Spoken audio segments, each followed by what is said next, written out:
Basically here at Sooke Harbour House, we use a lot of flowers in a lot of the things we make. The philosophy here is simply that we use the freshest ingredients when they're in season to achieve simple food that tastes great.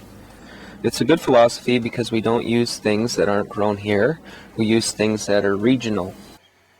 And lots of people grow a lot of the things that they're going to see today that they don't realize they can eat. And as long as they don't use a lot of spray on their flowers, they are edible. Basically today we're just going to make a little salad because that's one of the things we're very famous for is edible flowers. For example, this is a tuberous begonia flower. Now the actual flower has a high degree of acidity, and we use it in many different ways, but one of the simplest ways to use it, for example, would be to simply just take the flour and puree it into some mayonnaise in a blender. What it'll do then is give your mayonnaise a nice color, and it'll give it a definite certain degree of acidity. This is a fuchsia plant, and this is a fuchsia berry. They have a good degree of sweetness, and one of the simplest things you can do with these, when they're ripe, just dip it in either white or dark chocolate. This is Mexican tarragon. Now it has kind of a licoricey anise flavor to it, and if by chance you make yogurt or ice cream at home, it lends a great flavor to sweet things. Aside from the leaf, you can use the flower. People don't realize that a plant spends its entire life trying to produce a flower, and in the flower it has a lot of intense flavor. So once again we use the flowers and the leaves. Nasturtium flowers, people don't realize how good they are. They have kind of a spicy horseradish taste to them. A very simple thing you can do is soften goat's cheese and get a piping bag and pipe a little bit of goat's cheese into the middle of the nasturtium flower and serve it as an hors d'oeuvre. Instead of lettuce, use nasturtium leaves. They add a peppery taste to your sandwiches, and it just tastes great. This is a rustic Italian arugula. It's got a spiky leaf instead of a broad leaf. It's got a nutty flavor. Once again, you can put it in salads, or again, you can put it on sandwiches because it adds a nutty flavor to things. Or, if you have your favorite pesto recipe, you can definitely substitute arugula for basil. Daylilies. Again, the flowers are edible, and so are the buds. If you grow daylilies at home, and your buds are this small, you can simply toss them into a stir fry.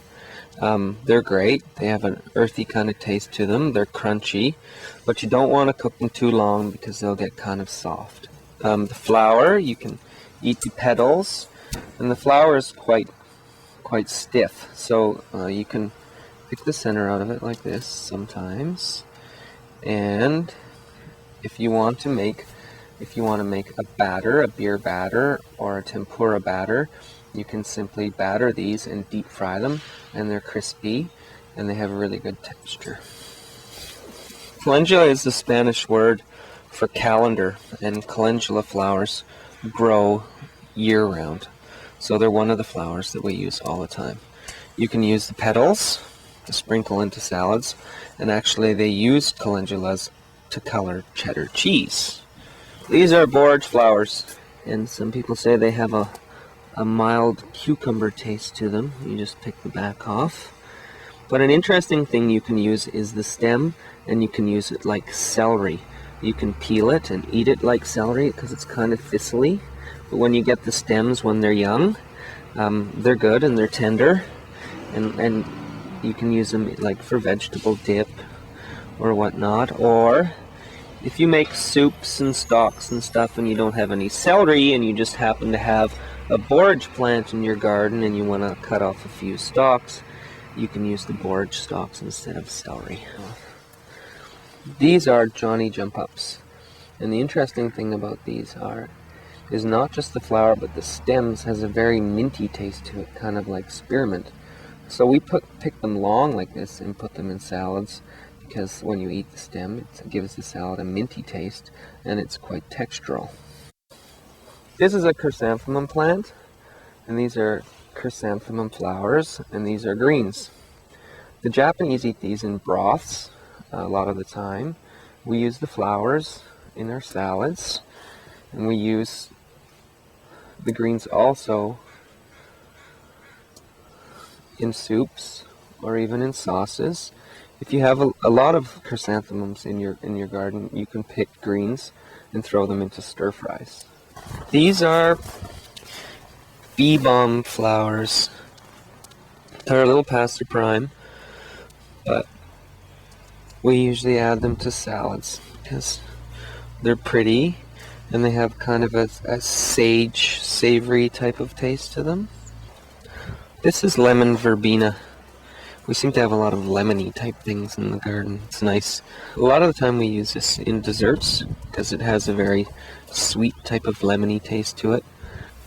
Use the top part when it's really young because it is a little bit tough, but if you chop it up really fine, you can simply just add it to whipping cream and put it on strawberries.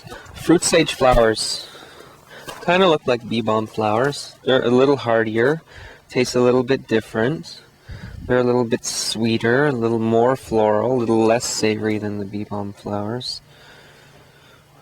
Primarily, you can use them in your salads. They're a nice garnish.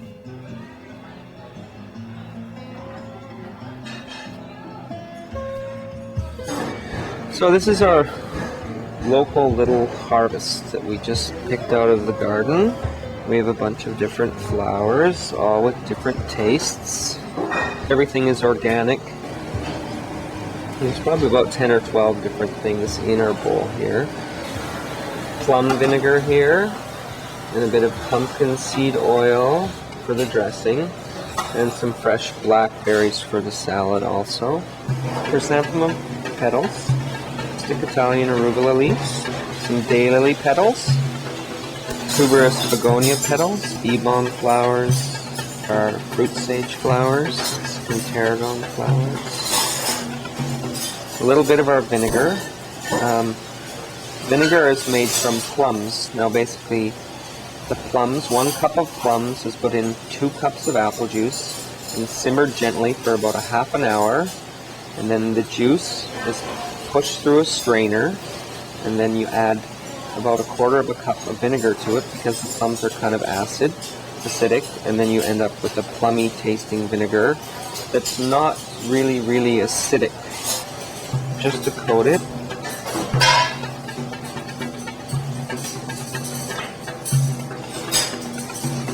We're going to put it in the middle of our plate. Can't forget the Jensen sage. Things that are blue are always so vibrant. It's good to add the flowers kind of after you've dressed the salad because you don't want the flowers to get too saturated. That way they stay fresh and crisp because they have a lot of flavor just on their own. We got some local blackberries. Just add a few blackberries.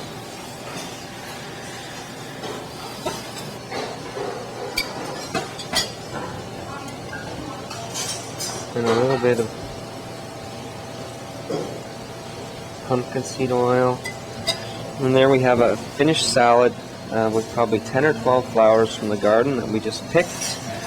And I think you should enjoy your garden and enjoy your flowers and have a good time cooking with them because they are nutritional and they do taste good.